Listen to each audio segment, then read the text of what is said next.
Bienvenue sur Destination Crypto, le podcast qui vous emmène sur les sentiers tortueux de la crypto-monnaie. Je m'appelle Thibaut Coussin, je suis auteur et coach crypto. Ma mission, c'est de vous aider à comprendre l'univers de Bitcoin afin que vous profitiez de ce marché en pleine croissance. Si ce sujet vous intéresse, je vous invite à vous abonner et à reprendre un peu de café pour attaquer cet épisode. Vous êtes prêts ? Allez, c'est parti.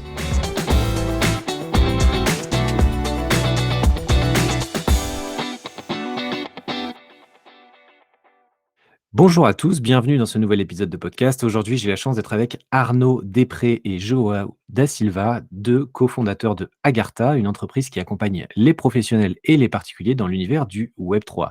Bonjour Arnaud, bonjour Joao, comment allez-vous aujourd'hui ? Bonjour Très bien. Thibaut. Bonjour Thibaut. Ça va, vous avez la forme ? Oui, toujours.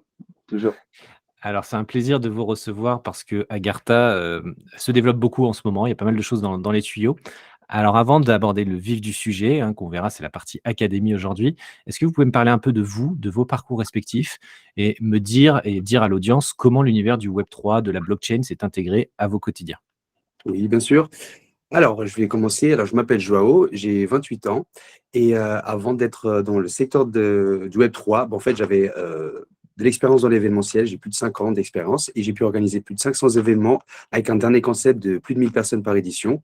Et justement, pendant le crash Covid, je me suis dit qu'il y avait toujours des opportunités. Et du coup, je me suis penché sur la finance traditionnelle en passant par tout ce qui était matières premières.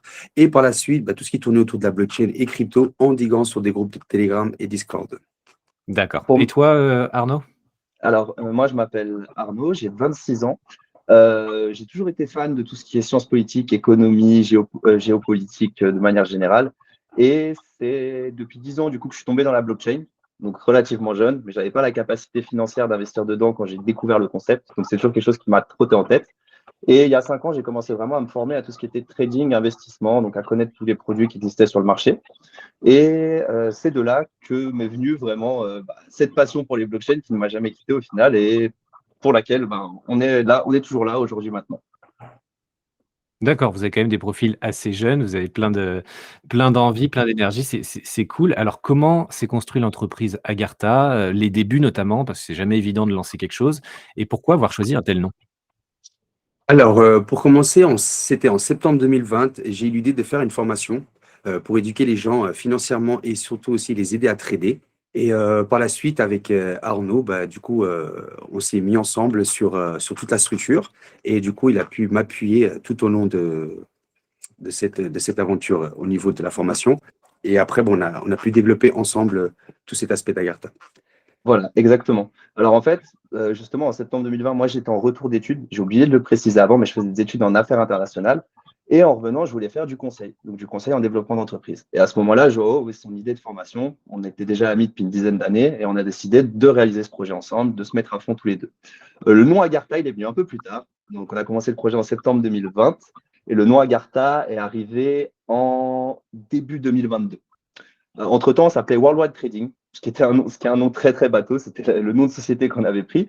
On n'avait pas encore fait un rebranding, notamment, ça s'appelait pas encore Agartha. Et le nom Agartha, en fait, est venu de ce rebranding au niveau de notre identité où on voulait vraiment être une connexion vers le Web3. Et il faut savoir que la définition d'Agartha, donc c'est un mythe qui est présent dans toutes les légendes depuis la nuit des temps.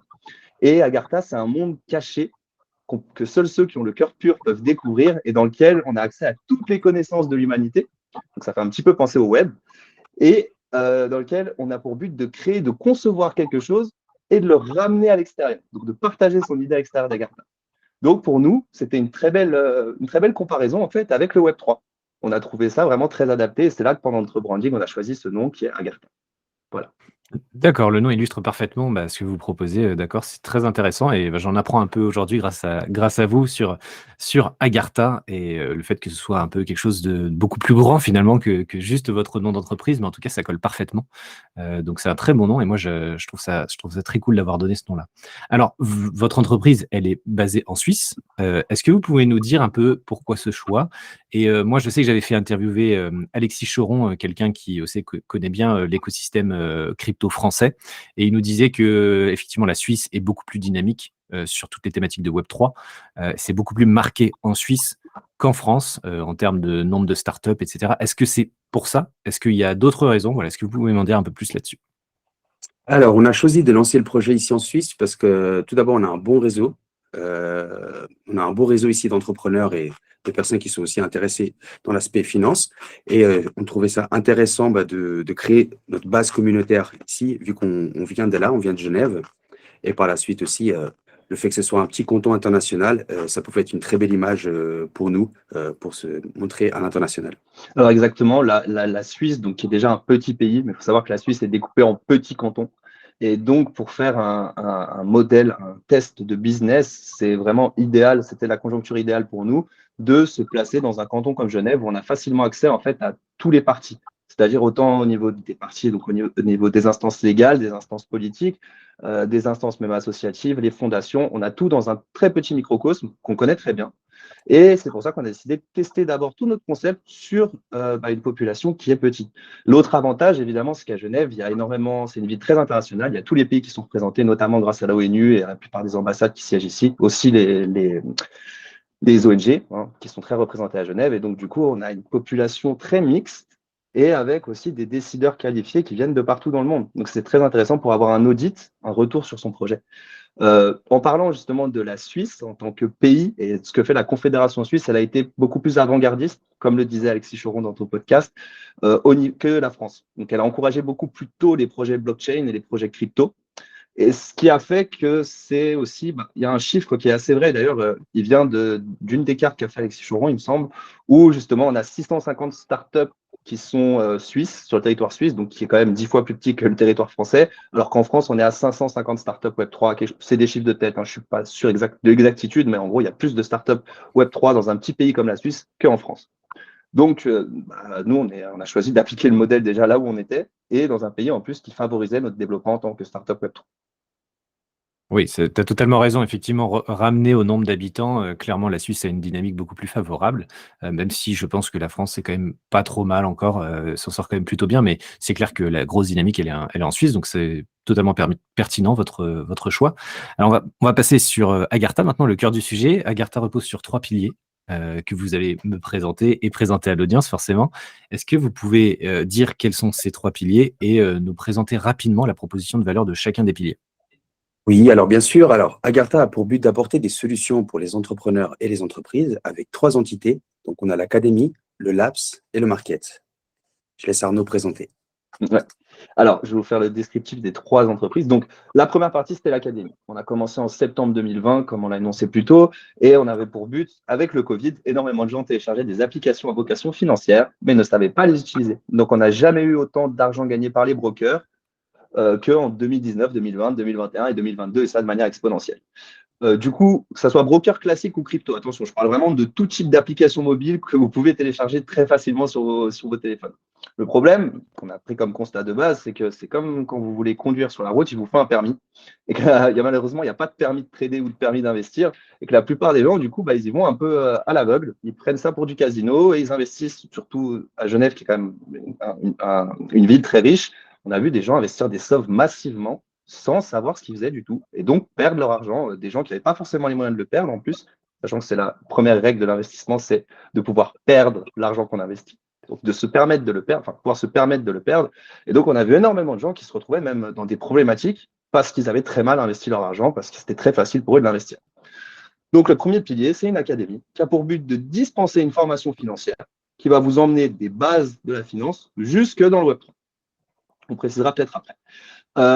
La deuxième partie, c'est justement une suite logique qui nous est venue de 2 points clés. Un qui était le point de vue plus de Joao, qui était vraiment en train de faire le dégence dans la crypto et qui a vu beaucoup de launchpad, beaucoup de projets même NFT qui se lançaient, qui récoltaient beaucoup d'argent, mais qui étaient en fait totalement un flop, soit pour des raisons de bancalité du projet, j'ai envie de dire, soit parce que simplement le projet était un scam ou un pur produit marketing. Moi, de mon côté, j'avais eu une analyse dans mon parcours scolaire des incubateurs traditionnels, donc qui aidaient quelqu'un en sortie d'études à développer son projet. C'est là qu'on s'est dit, il y a quand même quelque chose à faire. Il y a une manne financière qui est énorme dans le Web3, qui est très, très mal utilisée, donc pour des produits qui n'ont pas d'utilité et pas de valeur. Donc, pourquoi on ne rajouterait pas, on a une académie, on va rajouter un incubateur. Donc, une plateforme qui va permettre d'accompagner nos étudiants quand ils ont fini de se former pour développer leurs projets. Mais des projets de tout type. Simplement, on va utiliser les outils du Web3, donc que ce soit les blockchains, les NFT, même les métaverses implémentés on-chain, pour développer un projet. Et ça a l'avantage qu'on connaît tous des blockchains, donc de pouvoir notamment être transparent, sécurisé, court-circuiter aussi des intermédiaires qui sont très nombreux dans le monde dans lequel on vit et qui peuvent ralentir en fait le développement d'un porteur de projet. La troisième partie, qui est complémentaire avec les deux premières, c'est justement une marketplace, qui a pour but de commercialiser les NFT des projets qu'on incube. Parce que oui, on utilise les NFT pour incuber des projets. C'est quelque chose qu'on détaillera peut-être aussi plus tard. Et de vendre les produits des projets qu'on incube, vu qu'on veut incuber des projets qui ont une teneur réelle. Donc, un projet peut créer des produits et nous, notre marketplace servira à vendre les deux. Donc, dans ces trois entités, il y a un but commun qui est vraiment d'être une connexion entre le monde réel et le Web3. C'est assez clair. Moi, j'adore cette vision d'avoir un 3 en 1, une formule tout inclus où tu peux te former, ensuite professionnellement lancer ton projet, être accompagné par Agartha sur ces deux facettes-là, et aussi avoir la marketplace derrière qui finalise le tout. Donc ça, c'est assez chouette, et bravo en tout cas pour cette idée-là. C'est extrêmement ambitieux, mais voilà, il y a beaucoup de choses à faire là-dessus, et c'est très prometteur, donc j'ai hâte de voir ce que ça va donner.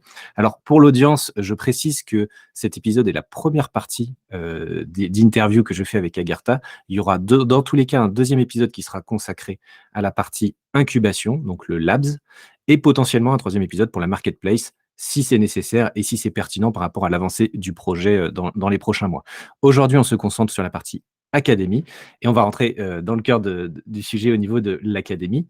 Là aussi, il y a quelque chose qui me plaît beaucoup, c'est que par rapport à des parcours très classiques de formation que moi je peux connaître, Agartha cible plusieurs domaines, notamment le trading, la crypto et plein d'autres choses pour avoir un bagage financier solide avant de se lancer. Et ça, c'est quelque chose qui est très chouette. Et moi, je voulais vous demander pourquoi est-ce que Agartha a choisi cette optique-là et pas rester dans un schéma plus classique où on se concentre sur un domaine clé qui va être, je sais pas, la blockchain ou la crypto ou le trading, mais pas faire, on va dire, un peu tout en même temps. Là, vous proposez vraiment un accompagnement global, très poussé sur plein de thématiques, en fait, l'éducation financière au sens large, c'est ça? Alors, Géo va peut-être détailler justement les parties de la formation et je rebondirai ensuite sur ce que tu viens de dire. Si ça te va. Alors, pour le coup, on a 4 modules. On a le module d'introduction à la finance. On va se baser vraiment sur ce qui est l'offre, la demande. La finance avancée, on va déjà regarder un peu plus sur l'étude des marchés, comment ça se passe actuellement sur l'économie. Et après, on rentre dans l'introduction du Web3. Donc, on va se baser sur la sécurité, sur cette base de gestion. Et après, le Web3 avancé, là, on va rentrer beaucoup plus sur la complexité de la blockchain et tout ce qu'elle peut apporter au niveau des solutions. Voilà. Donc, on a découpé ça en quatre parties, 4 modules qui pour nous sont indispensables. Alors, ça ne veut pas dire que tout le monde doit faire les 4 modules. Il y a peut-être des gens qui sont déjà, par exemple, qui connaissent la crypto et donc qui feront juste le module Web3 de base, qui connaissent déjà la crypto et qui ont envie d'aller plus loin. On laisse chacun choisir son module de base. Le posteriori, par contre, sur lequel on part, c'est qu'il est très important que les gens aient la connaissance des 4 modules parfaites pour devenir investisseur. Et je ne parle même pas de devenir un builder dans le Web3, simplement d'être en capacité d'investir, ne serait-ce que d'acheter de la crypto-monnaie. Pourquoi ? Le premier module qu'on propose, c'est justement une introduction à la finance. Donc, on va expliquer qu'est-ce que c'est un marché. Comme l'a dit Joao, l'offre, la demande, des notions simples, mais qui sont indispensables. Si quelqu'un ne comprend pas ces notions, il n'est pas capable d'investir, quel que soit le produit financier. Ensuite, on va traiter les produits financiers classiques. Donc, on va apprendre aux gens à aller sur un marché, à aller sur des plateformes de trading. On va leur apprendre quels sont les outils qu'ils utilisent. Donc, ça peut être les ETF, les options, les actions. Vraiment, on fait un tour complet pour comprendre. Vraiment, le but, c'est que les gens comprennent avant de pratiquer. En partant dans la crypto, on a le même raisonnement. Il faut savoir que tout ce qui se passe dans le Web3, la technologie blockchain est incroyable, mais tous les produits financiers qu'on trouve dans le Web3 sont des réplications des produits financiers existants. C'est pour ça qu'on commence par la finance traditionnelle avant d'emmener les gens dans le Web3. Et donc, dans la première partie d'introduction Web3, on va présenter qu'est-ce que c'est les blockchains, on va faire aussi beaucoup de définitions, dégrossir beaucoup toutes les plateformes qui existent. Et dans la quatrième partie, on vous emmène vraiment dans la défi, à aller expérimenter les plateformes qui existent aussi, que ce soit des plateformes spéculatives ou des plateformes d'investissement, ce qui peut se rejoindre, mais il y a toujours l'effet de levier qui peut se rajouter, donc ce n'est pas non plus les mêmes stratégies d'investissement. Et donc, ça nous permet d'avoir une formation qui est globale et qui permet à un investisseur d'aller par lui-même sur un marché. Et pour nous, on ne voit pas un seul bloc sans que la personne ait une connaissance des autres. D'accord, c'est très clair. J'avais une question, c'était de savoir est-ce que c'est à la carte ou est-ce que c'est un pack complet obligatoire? Là, tu viens de répondre. C'est effectivement, oui. Il y a un pack complet qu'on peut prendre, mais aussi, c'est aussi à la carte, donc pour affiner en fonction de certains profils. 3 formules à ce niveau-là. Il y a vraiment, donc soit les gens choisissent de faire un des modules, il dure à peu près un peu plus de 60 heures chacun. Donc soit on prend un module, soit on prend l'entièreté de la formation, donc les 4 modules, soit on peut choisir de faire des séminaires de 2 heures qui vont regrouper certaines notions de définition. Et là, ce qu'on oblige les gens à faire, c'est les prendre dans l'ordre. Donc, si vous commencez par le module 1, vous devez faire le cours 1 avant de pouvoir faire le cours 2. Mais vous pouvez aussi prendre les cours par tranche de 2 heures à la carte, à condition que vous les passiez dans l'ordre dans chacun des blocs.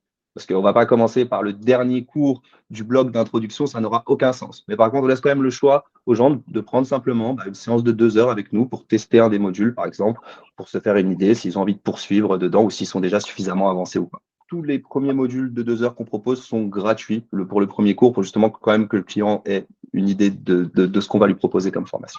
Voilà. D'accord, c'est totalement cohérent d'avoir une approche très cadrée sur la façon dont on doit enchaîner les séminaires et le cursus pédagogique. Donc ça, c'est totalement logique et c'est bien de donner de la flexibilité avec différentes formules.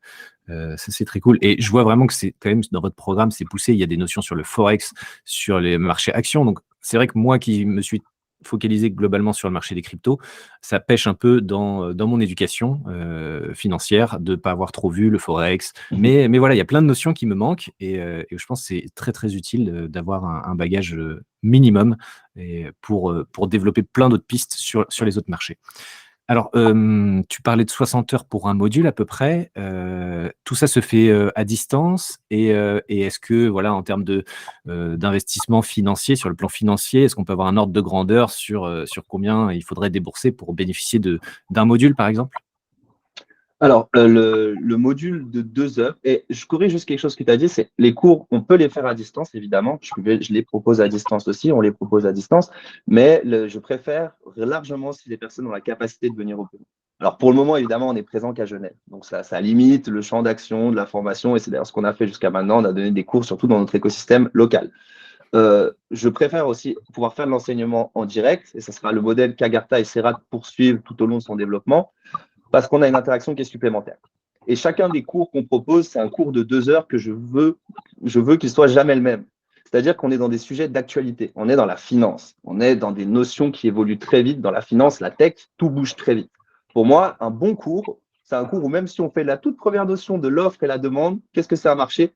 Le cours doit prendre des exemples d'actualité. Il doit prendre des exemples pertinents. Il doit prendre des exemples qui sont sans arrêt renouvelés et qui vont intéresser les élèves par rapport à leurs problématiques du quotidien et par rapport à leurs besoins d'investissement au quotidien aussi. Donc, c'est là qu'on met un point d'honneur, en fait, à toujours actualiser nos cours. Donc, nos cours n'ont pas vraiment un format standardisé. Et c'est ça qu'on valorise. Donc, au niveau des prestations qu'on propose, justement, les cours de 2 heures, c'est un système très simple où ça va être 200 francs les 2 heures de cours, donc 200 francs suisses. Ça, c'est vraiment la formule de base. Pareil, il y a un cours gratuit qui est proposé de 2 heures aussi avant si vous voulez essayer.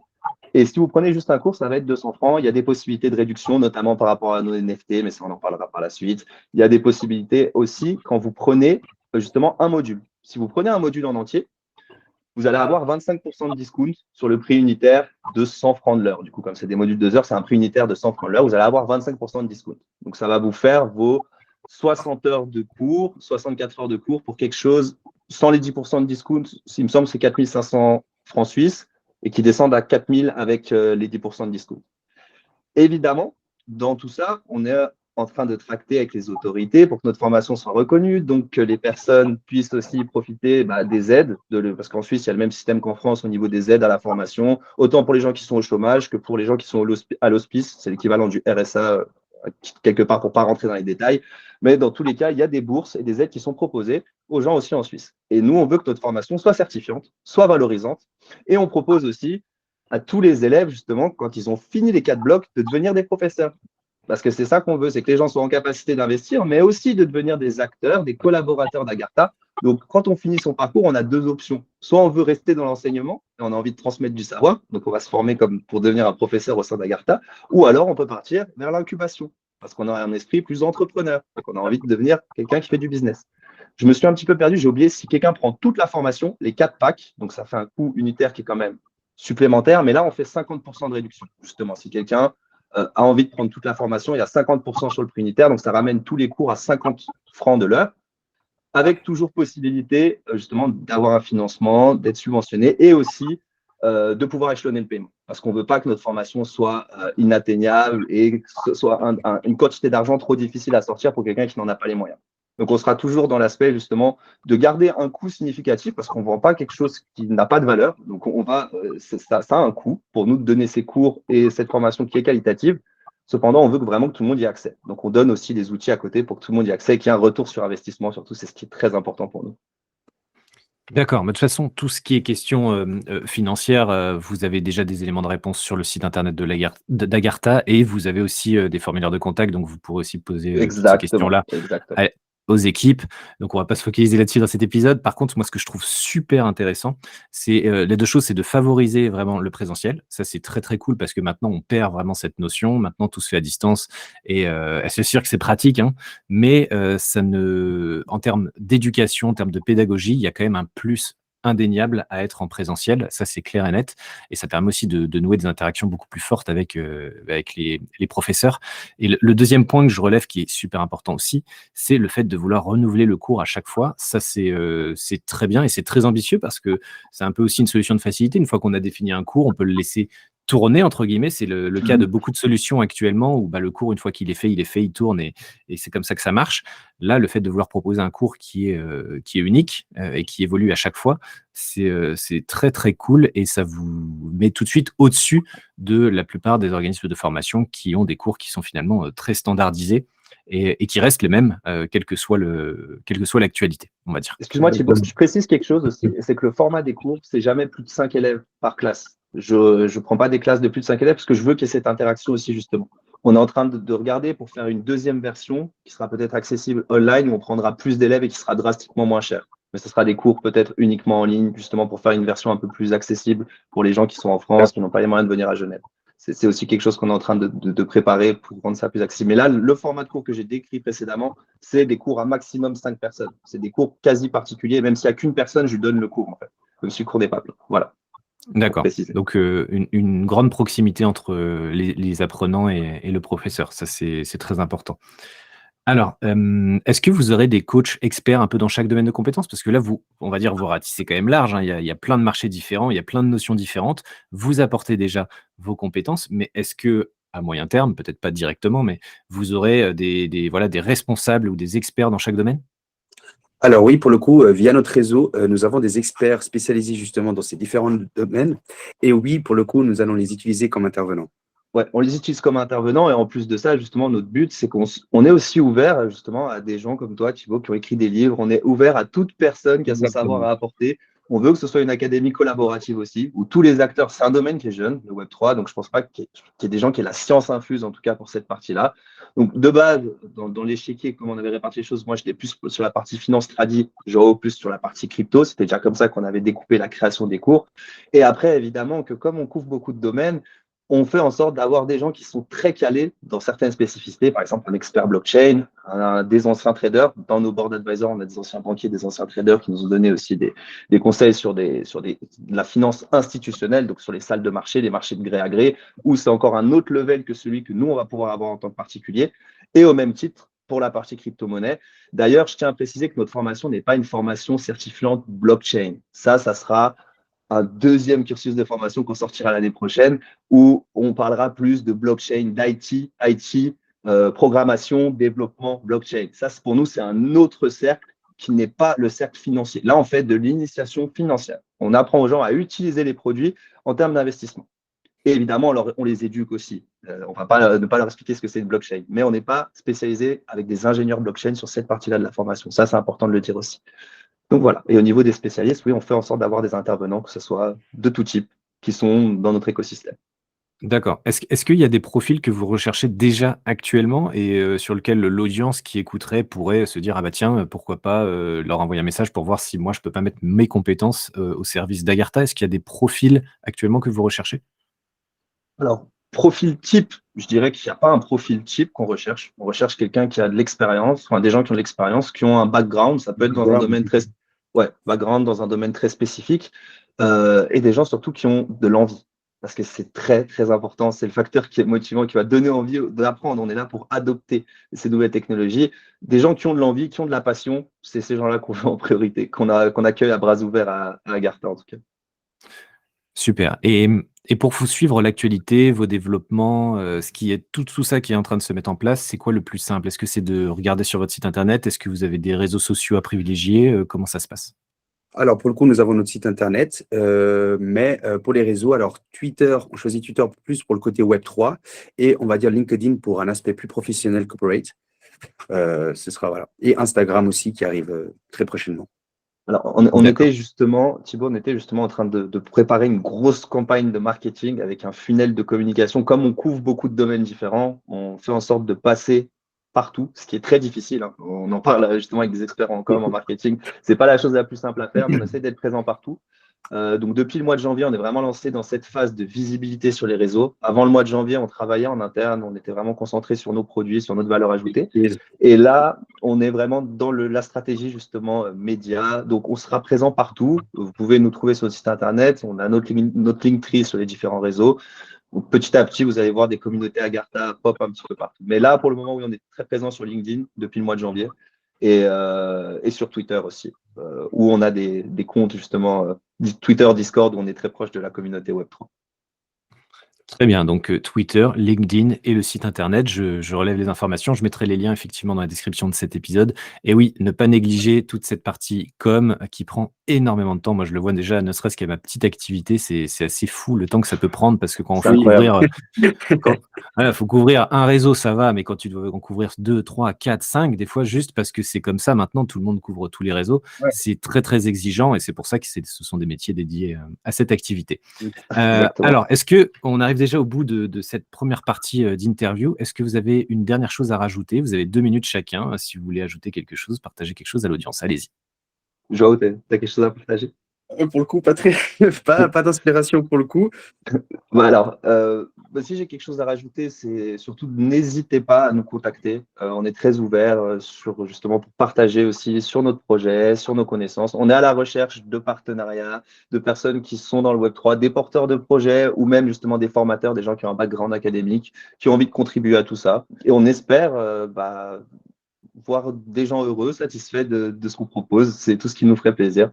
C'est tout ce qui nous fait déjà plaisir aussi d'ailleurs. Donc voilà, simplement une petite touche de positif. Eh ben super. Et puis ouais, la pédagogie, c'est essentiel. Et merci à vous de faire ça, c'est très important. Alors, Joao, vu que tu as esquivé ma question, est-ce que je peux juste en poser une? Oui. Toi qui es un peu plus côté crypto, qu'est-ce qui te plaît au sein de la crypto? Est-ce que c'est, je sais pas, Bitcoin? Est-ce que c'est tout ce que propose Ethereum, les smart contracts? Est-ce qu'il y a quelque chose qui te plaît plus qu'une autre dans cet univers? Alors moi, ce qui me plaît concrètement sur l'écosystème, c'est surtout la passion qu'on peut tous avoir. Et c'est surtout la technologie. On est axé sur tout ce qui est innovation, trouver des solutions pour accrocher l'industrie actuelle. Bah, je trouve ça intéressant. Par exemple, il y a des solutions pour toute l'industrie musicale. En fait, c'est vraiment concrètement, c'est des solutions qu'on peut apporter technologiquement et comment les adapter et comment on peut apporter ça. Je trouve que c'est vraiment ce qui me passionne le plus. Ouais, je suis d'accord avec toi et ça évolue tellement dans tous les sens que même moi, avec mon podcast, j'arrive pas à suivre tout ce qui se passe et Oui, interviewer tous les gens que je voudrais. Ça développe fort, fort, fort, hein, même en bear market, c'est ça qui est cool. Donc en tout cas, merci à tous les deux, merci Arnaud, merci Joao pour avoir passé un peu de temps et présenté Agartha à l'audience. Je vous retrouve dans une deuxième partie qui sera sans doute dans les prochains jours ou les prochaines semaines concernée à la partie Labs, donc plutôt le côté incubation des projets, la deuxième phase. Et voilà, merci à vous, je vous dis à très bientôt et merci à toute l'audience. Salut à tous. Merci salut. beaucoup, Thibaut. Merci.